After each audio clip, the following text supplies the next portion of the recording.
Arkadaşlar şimdi bu limonu şu gördüğünüz arabaya tıkayacağız egzozuna. Şimdi gördüğünüz gibi Nihat, Samet ve Peter arkadaşımız. İbrahim de ben gibi abi, benim adım. Bakın la. Görünmeyin ha.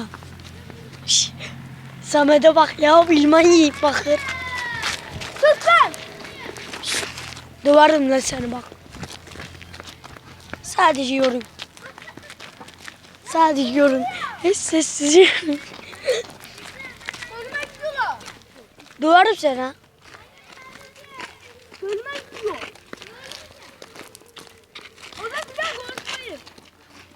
Döverim sana. Beyefendik ya. Koş çabuk. Çabuk ön kameraya acım bak şimdi.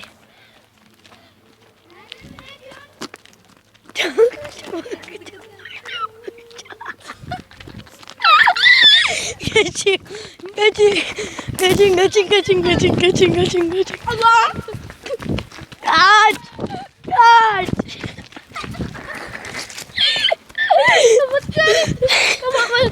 Kapat.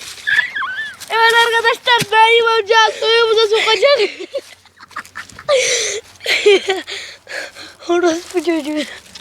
Yeter koç. Bu kapatma sakın ha.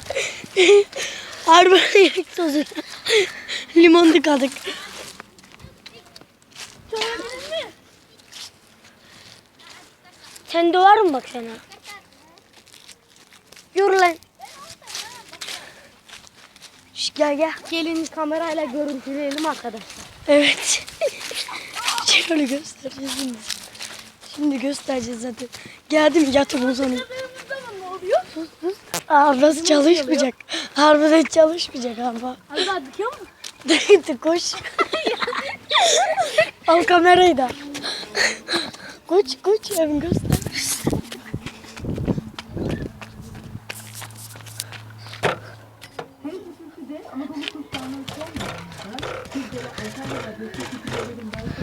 Sayın seyirciler ve tıkadım. Operasyon bitti. Ve video kapama. Naim amcanın bize yapıyor. Bittiyiz Çok mi? merak ediyorum. Şu an Zaten seninki kapamışlar limon değil tıkayan arkadaşlar zenci arıyor. Zenci bir erkek.